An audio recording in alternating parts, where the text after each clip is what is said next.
Allah menciptakan kematian dan kehidupan ini liyabluwakum ayyukum ahsanu amala. Untuk menguji siapa di antara kalian yang paling baik amalan. Jadi tempat ini tempat ujian. Iya. Tempatnya bala, na'am. Tempatnya kesedihan, iya. Maka ketika penghuni surga masuk surga, apa yang mereka katakan? Alhamdulillahilladzi adhaba 'annal hazan. Mereka mengatakan segala puji bagi Allah yang telah mengusir dari kami yang namanya kesedihan, kesulitan, hilang sudah, alhamdulillah. Selesai. Tapi nanti itu di dunia enggak. Di sini tempat ujian. Bagaimana sikap kita menghadapi ujian? Kalau ujiannya itu adalah kenikmatan, maka syukur. Kalau ujiannya itu adalah sesuatu yang tidak kita inginkan, maka bersabar. Quran ini yang tadi Anda sampaikan bahwasanya ada orang-orang yang ketika dia hidup, dia salah baca kitab. Sehingga dia salah menentukan sikap ketika ada perkara yang harus dia hadapi. Anda mau kemana? Apa solusinya? Apa jalan keluarnya? Loh, ada jalan keluarnya. Di mana? Di Al-Qur'anul Azim. Bagi orang yang bersedih, di situ ada cara dia keluar dari kesedihan. Bagi orang yang bergembira, di situ ada aturan tentang bagaimana ketika seorang gembira. Dan ketahuilah di surat Al-Mulk yang kita dianjurkan untuk membaca setiap malam, berdasarkan beberapa hadis yang disahihkan oleh para ulama, yang insya Allah yang membaca surat ini akan diselamatkan dari azab kubur. Jumlahnya 30 ayat, 30 ayat kata Nabi SAW. Allah mengatakan di ayat kedua, Alladzi khalaqal mauta wal hayata liyabluwakum. Dialah Allah yang menciptakan kematian dan kehidupan. Subhanallah. Kenapa nggak disebutkan kehidupan kemudian kematian?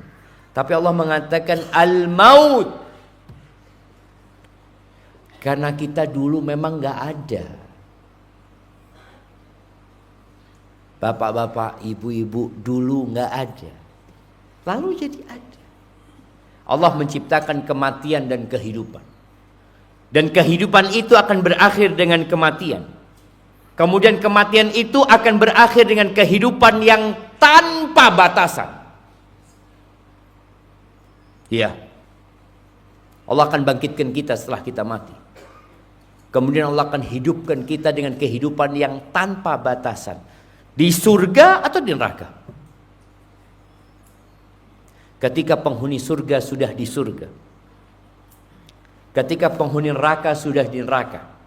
Sudah nggak ada ceritanya penghuni surga yang masih ada di neraka. Sudah selesai. Allah datangkan kematian dalam wujud domba.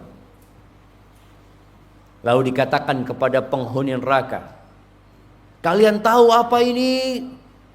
Kalian, ya, al-maut kata mereka. Lalu penghuni surga dipanggil, kalian tahu apa ini? Mereka, iya, al-maut. Lalu kematian itu disembelih jemaah. Dikatakan kepada penghuni surga, khuludun bila maut atau wala maut, kalian akan kekal tidak ada mati. Dan penghuni neraka dikatakan kalian akan kekal dan tidak ada mati. Di situ yang di neraka tambah sedih, tambah susah, yang di surga tambah kebahagiaan mereka. Allah menciptakan kematian dan kehidupan ini liyabluwakum ayyukum ahsanu amala. Untuk menguji siapa di antara kalian yang paling baik amalan. Jadi tempat ini tempat ujian. Iya. Tempatnya bala, na'am. Tempatnya kesedihan, iya. Maka ketika penghuni surga masuk surga, apa yang mereka katakan? Alhamdulillahilladzi adhaba 'annal hazan. Mereka mengatakan segala puji bagi Allah yang telah mengusir dari kami yang namanya kesedihan, kesulitan hilang. Sudah alhamdulillah. Selesai. Tapi nanti itu di dunia enggak. Di sini tempat ujian. Bagaimana sikap kita menghadapi ujian? Kalau ujiannya itu adalah kenikmatan, maka syukur. Kalau ujiannya itu adalah sesuatu yang tidak kita inginkan, maka bersabar. Tapi sebagian kita hidup dalam kesedihan. Emangnya nggak boleh sedih, Ustaz? Nabi kan pernah sedih. Iya. Yang nggak boleh itu sedih yang berkelanjutan. Sedih ketika musibah itu menimpa, wajar. Dan ini penyakit hati. Sedih itu. Al-Imam Bukhari menceritakan kisah meninggalnya Ibrahim ibnu Muhammad sallallahu alaihi wasallam. Bagaimana Nabi sallallahu alaihi wasallam yang menggendong itu Ibrahim. Lalu beliau meneteskan air mata melihat anak yang ditunggu-tunggu sama beliau harus pergi meninggalkan dunia. Umurnya masih 16 atau 18 bulan. Ketika Nabi menangis alaihi salatu wassalam, Abdurrahman bin Auf mengatakan, "Wa anta ya Rasulullah." Engkau juga menangis ya Rasulullah. Engkau juga nangis. Faqala sallallahu alaihi wasallam, "Ya ibna Auf, innaha rahmah." Wahai putranya Auf, ini rahmat. Tetesan air mata dan kesedihan itu rahmat. Kemudian Nabi alaihi salatu wasallam mengatakan, "Innal aina la tadma'." Sesungguhnya mata meneteskan air. Subhanallah ya. Dari rahmat Allah, Allah kasih manusia itu air mata. Ini rahmat Allah jemaah. Yang katanya air mata itu ada jalurnya yang nyambung sama hati, sama jantung. Ketika kondisi hati atau jantung manusia ini bermasalah, dia sedih, maka ada air yang akan keluar jemaah. Dan itu kasih sayang Allah. Kalau dia nggak keluar, dikhawatirkan depresi, stres. Tapi keluar, lego jemaah. Hatinya itu jadi apa? Ya Allah, enak ya. Yang awalnya jantung itu dalam kondisi seakan-akan kerut gitu ya. Ketika air mata itu keluar, jadi enak dia bernafas. Itu rahmat Allah Azza wa Jalla. Makanya kalau ada anak menangis, jangan dilarang menangis. Orang tua kan, ayo, diam. Dia bilang, biarkan nangis dia. Bentar lagi dia diam. Gak mungkin dia nangis terus. Dia cuma butuh waktu bagaimana meneteskan air mata itu. Nanti kering air matanya. Ketika kering air matanya biasanya semakin sedih. Aisyah radhiyallahu taala anha, nih ibu-ibu ya. Istri Nabi itu pernah mendapatkan musibah yang membuat dia bersedih, yang membuat dia menangis sampai air matanya kering. Nggak ada sudah air matanya. Dilihat udah nggak ada, tapi sedihnya tetap. Ketika dia difitnah berzina, bayangin.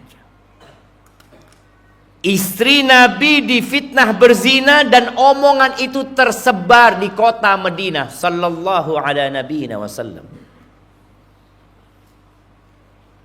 Dan Nabi juga nggak tahu apakah Aisyah berzina atau tidak.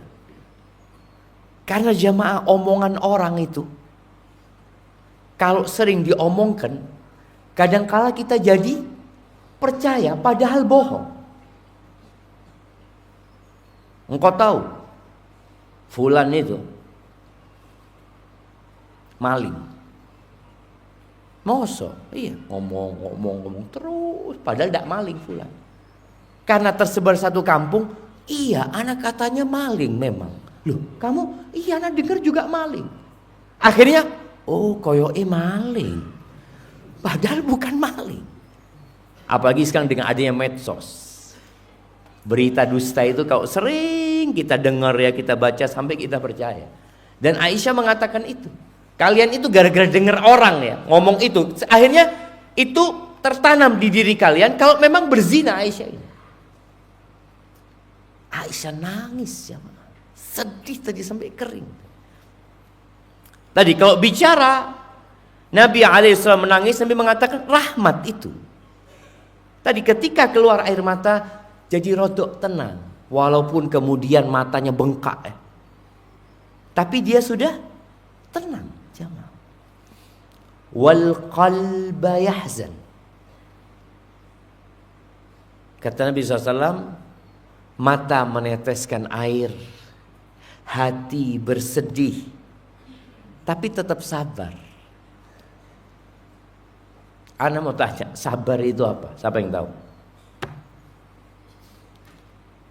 Nangis boleh, sedih boleh, terus sabar itu apa? Siapa yang tahu sabar? Nah, fadhal.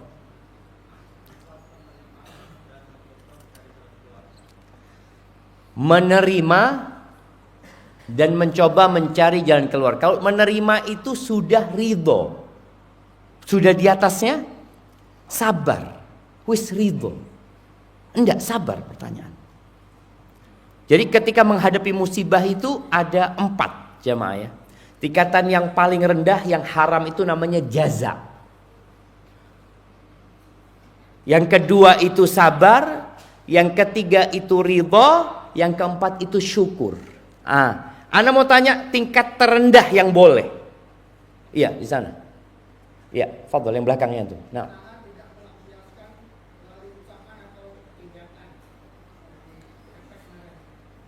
Tangan tidak melakukan. Oke, siap. Nggak apa, kasih hadiah. Iya, jadi sabar itu menahan diri untuk tidak melakukan tindakan baik dengan lisan atau dengan raga kita yang tidak diperbolehkan dalam agama, yang juga akal menolak orang melakukan itu. Itu sabar. Yang lebih tinggi lagi ridho. Sabar ini nahan jemaah, nahan diri. Makanya Nabi SAW ketika air matanya menetes, hatinya bersedih, beliau mengatakan wala naqulu illa ma yurdi rabbana. Kita tidak boleh mengatakan kecuali ucapan yang diridhoi Tuhan kita. Itu. Jadi sabar itu nahan diri, nggak ngomong. Ada orang mengatakan, ya Allah, kenapa aku kena musibah ini ya Allah? Ya Allah, kenapa motorku yang hilang ya Allah, bukan motornya fulan ya Allah? Loh, ya apa sih? Tadi orang sabar itu nahan. Beda sama ridho ya. Ridho itu sudah, maka para ulama berselisih pendapat. Kalau sabar itu wajib, apakah harus ridho? Ada yang mengatakan itu fadilah. Ada yang mengatakan juga wajib. Ridho. Makanya kadang-kala orang ridhonya itu setelah berhari-hari. Iya wis, ya apa? Panceni takdir. Loh itu sudah berhari-hari. Tapi waktu sabar kemarin marah-marah. Anak ingat pernah ngantarkan jenazahnya teman anak. Anak masih ingat. Teman anak itu meninggal SD. Sekelas sama anak. Ketika kita ngantarkan jenazahnya, ada dari rumah itu suara yang teriak-teriak. Yang mengatakan, Fulan, ojo ditinggal Fulan, ojo ditinggal Fulan. Itu tidak sabar. Kemudian orang yang mengatakan, seharusnya tidak mati anakku itu. Loh, apa sih? Iya, cuma gara-gara bapaknya ini dia ajak ke rumah sakit dan mau berangkat, Ustaz. Akhirnya mati, Ustaz. Loh, tidak bisa. Kemudian bapaknya itu menghidupkan, nggak ada. Sabar itu tadi bukan menerima, tapi masih nahan diri dari mengatakan atau melakukan sesuatu yang tidak diridhain Allah dan tidak diterima akal sehat kita. Ada yang nyobek-nyobek bajunya. Siapa yang istrinya pernah lempar-lempar piring di rumah? Nah, anak kasih hadiah. Loh, betul jemaah. Nah, enggak ada. Malu lah Ustaz. Nah, itu sabar enggak? Enggak. Anak dengan melampiaskan itu jadi tenang. Loh, enggak, itu enggak sabar namanya. Jadi kadang-kala ada bisikan, sudah lakukan tindakan, nanti engkau tenang. Enggak, yang boleh itu tadi teteskan air mata. Enggak apa-apa. Engkau sedih enggak apa-apa. Tapi waktu itu loh. Jangan besoknya enggak. Kemudian Nabi SAW mengatakan, wa inna bi firaqika ya Ibrahim lamahzunun. Sesungguhnya kami Ibrahim berpisah dengan kau ini sedih kami. Beliau mengatakan itu, sedih aku ini. Nggak apa-apa. Tapi jangan berkelanjutan. Subhanallah, hibati fillah. Nabi itu berlindung dari kesedihan sallallahu alaihi wasallam. Sedih itu boleh di saat musibah itu menimpa, tapi jangan sampai sedih itu berkelanjutan yang membahayakan manusia. Di hadis riwayat Imam Bukhari, Nabi alaihi salatu wasallam berdoa, Allahumma inni a'udzubika minal hammi wal hazan. Ingat penghuni surga mengatakan, alhamdulillahilladzi adhaba 'annal hazan. Yang sudah mengusir kesedihan itu, kesusahan itu. Nabi berlindung, ya Allah, aku berlindung kepadamu dari al-ham wal hazan. Ham itu adalah kecemasan dengan yang akan datang. Bingung ya. Sedih itu, hazan itu dengan yang masa lalu, yang sudah terjadi. Ham itu dengan yang kemungkinan akan terjadi. Mungkin, belum tentu terjadi. Kan ada orang yang sudah takut duluan, jam. Sudah bingung duluan. Kenapa? Iya, ana dengar ada pemberhentian di tempat kerja ana, Ustaz. Ada pengurangan pegawai. Padahal dia nggak kena loh. Belum tentu kena, tapi sudah itu sedih apa ham? Apa bahasa Indonesia? Cemas mungkin. Iya. Khawatir. Antum tahu khawatir itu bahasa Arab? Nah, dari asal kata khawatir, yaitu perasaan. Khawatir itu dengan sesuatu. Jadi nerjemahkan bahasa Arab dengan bahasa Arab. Ham, khawatir.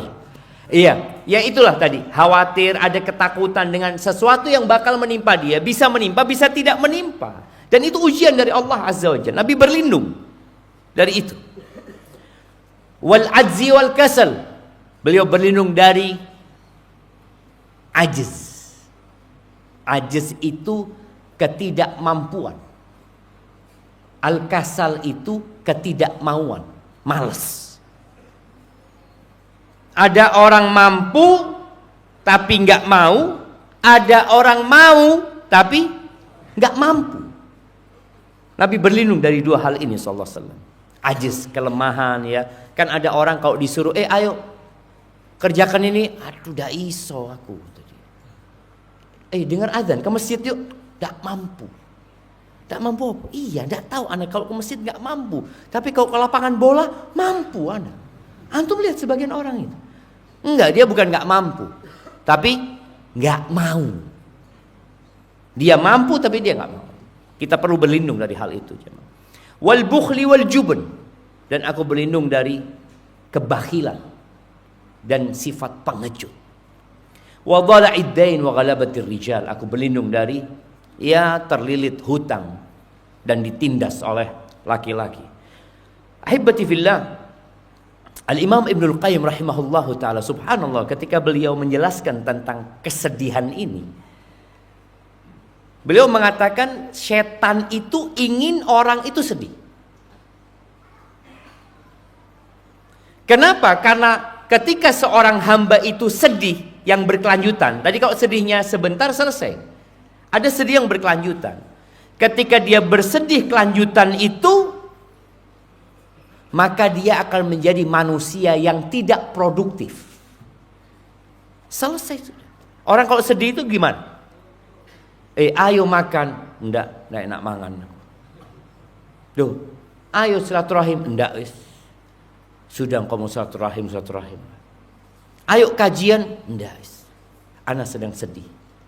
Kenapa? Anak-anak meninggal Ustaz. Kapan? Bulan lalu. Sudah sebulan. Lu ada lu. Orang yang itu yang sedih terus. Ngelihat baju anaknya ya, nangis dia. Boleh nangis, tapi gak boleh sering-sering kayak gini. Udah selesai, engkau harus bangkit. Ibnu Qayyim memberikan percontohan tentang orang yang sedih itu. Orang yang sedih itu seperti orang yang ketinggalan rombongannya. Kalau orang itu umpamanya lagi dalam perjalanan bersama, dulu di padang pasir ya, di perjalanan panjang. Atau sekarang lah, kita contoh sekarang. Antum ketinggalan pesawat. Sedih nggak? Sedih. Terus mau ngapain nanti? Anak ketinggalan pesawat Ustaz. Loh iya, terus? Ya itu sedih anak. Iya terus. Sedih anak Ustaz. Loh iya, terus mau ngapain gitu loh. Loh ayo, cari tiket lain gitu loh. Bukan kemudian anak nunggu pesawatnya mundur Ustaz. Tidak bisa. Artinya kita harus menetapkan sikap kita. Ayo jalan sudah, cepetan antum. Kalau dulu umpamanya ketika kafilah itu naik onta, tahu-tahu nih orang ketinggalan, apa yang harus dia lakukan? Ya dia jalan, cepetan. Mungkin masih bisa ketemu sama rombongannya. Kalau tadi ketinggalan pesawat, dia cuma mau bersedih hati, tidak menetapkan sikap, selesai. Antum sampai bandara tutup masih di bandara. Kata pegawai bandara, Mas mau tutup bandaranya. Iya saya ketinggalan pesawat Pak, kata dia. Loh terus? Terus mau ngapain jemaah? Tadi orang yang bersedih, kalau sudah kesedihannya meliputin dia dan terus menerus, ya sudah, dia jadi orang yang gak produktif. Kalau seorang ibu ditinggal mati anak, kemudian sang ibu tenggelam dalam kesedihan, apakah dia akan melayani suaminya? Enggak. Ketika suaminya minta, ayo dek sarapan. Loh, aku sedang bersedih. Ya, oke, hari pertama masak sendiri suaminya.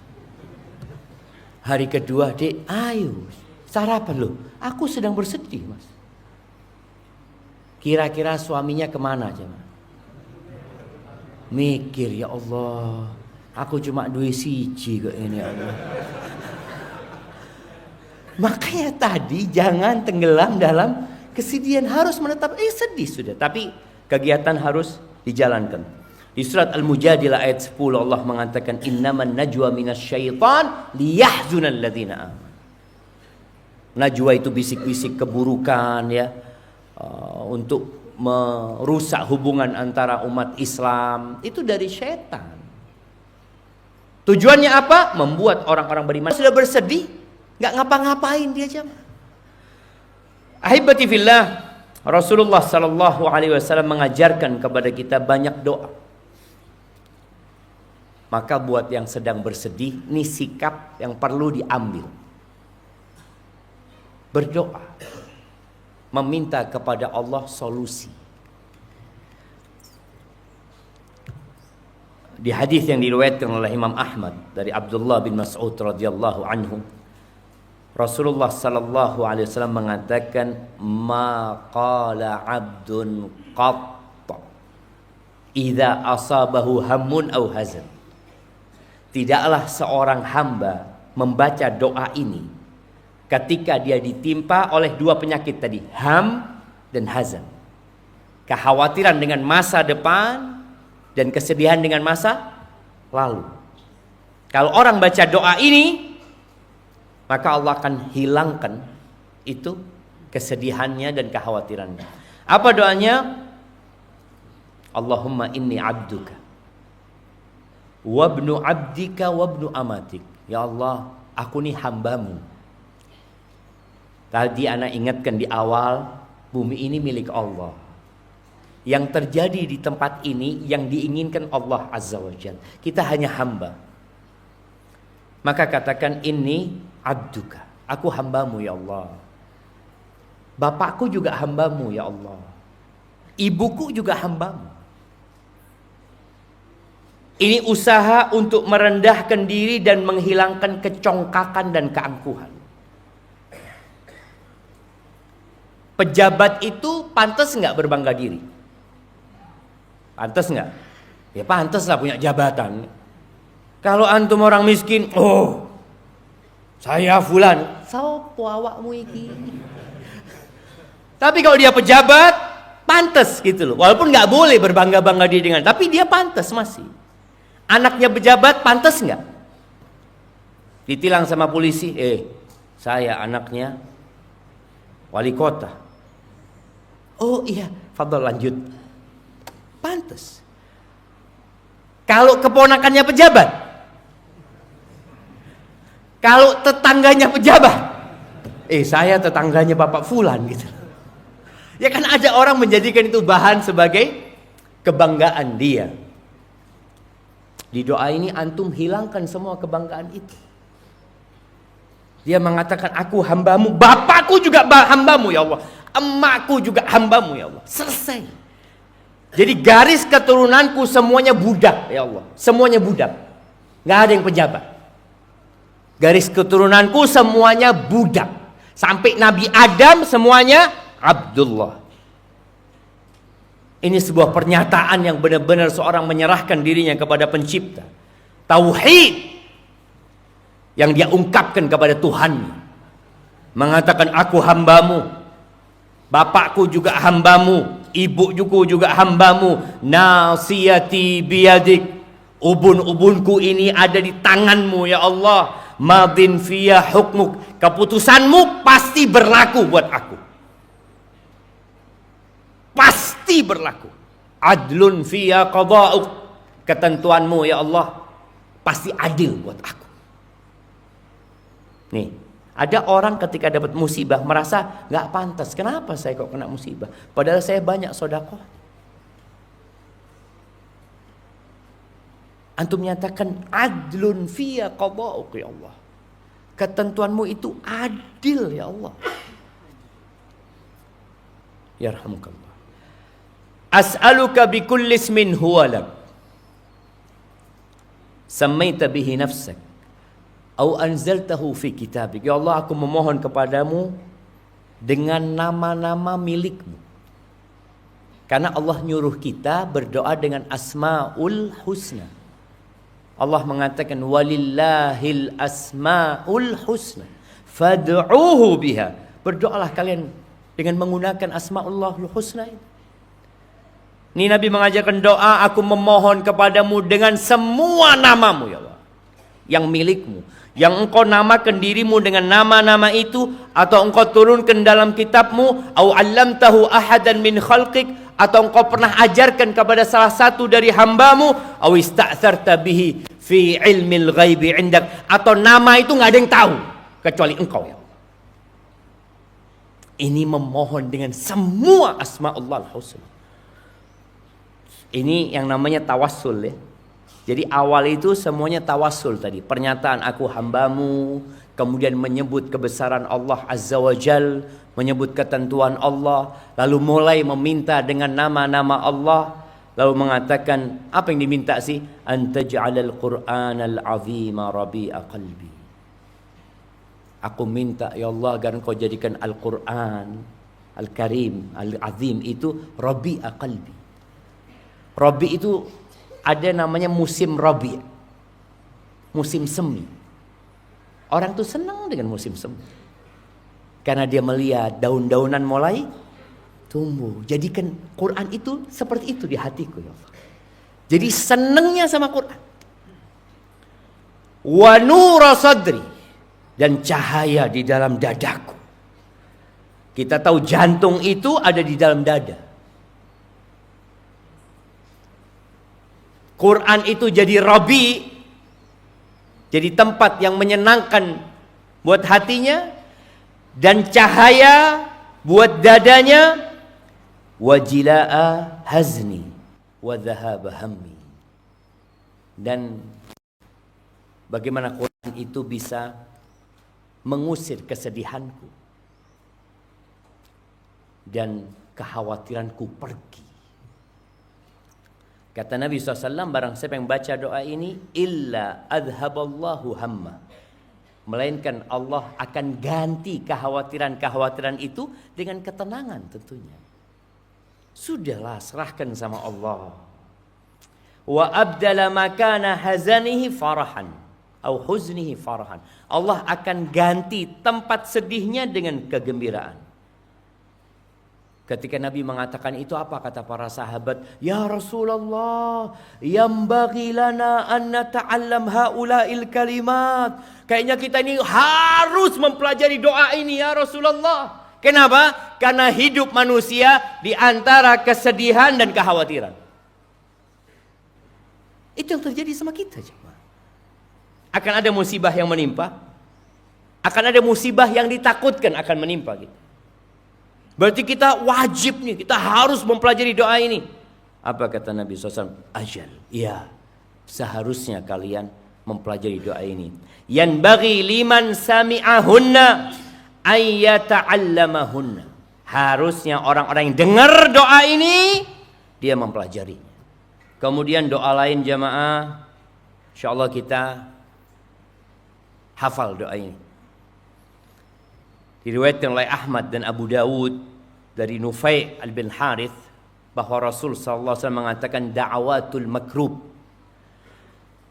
Jadi ada 3 perasaan manusia. Yang pertama sedih tadi untuk masa lalu. Ada ham, kekhawatiran dengan yang akan datang. Ada yang namanya al-karb. Antum kalau baca di hadis-hadis doaul kurb, al-karb umpamanya. Karb ini adalah perasaan dengan sesuatu yang sedang menimpa kita. Yang sedang menimpa. Kalau sedih kan sudah terjadi. Karb ini sedang di situ. Kita ini sedang punya masalah sekarang ini. Bukan sudah berlalu, enggak. Sedang menghadapi masalah itu. Maka doanya, Allahumma rahmataka arju fala takilni ila nafsi tarfata ain. Ya Allah, rahmatmu yang aku harapkan. Jangan berharap sama manusia. Soalnya memang kita itu kalau sedang punya masalah, kita sudah mikir siapa? Fulan, kayaknya Fulan bisa bantu anak kayaknya. Oh kayaknya Fulan, lihat nomor HP-nya. Oh ini ada Fulan, anu WA. Itu ketika sedang tertimpa musibah, kita akan mikirkan manusia biasanya. Doanya lupa sama manusia. Allahumma rahmataka arju. Ya Allah, rahmatmu yang aku harapkan. Fala takilni ila nafsi tarfata ain. Jangan engkau serahkan aku kepada diriku sendiri sekedip mata pun. Jangan ya Allah. Wa aslih li sya'ni kullahu. Perbaiki urusanku semuanya ya Allah. La ilaha illa anta. Tauhid lagi. Nggak ada Tuhan yang berhak disembah kecuali engkau ya.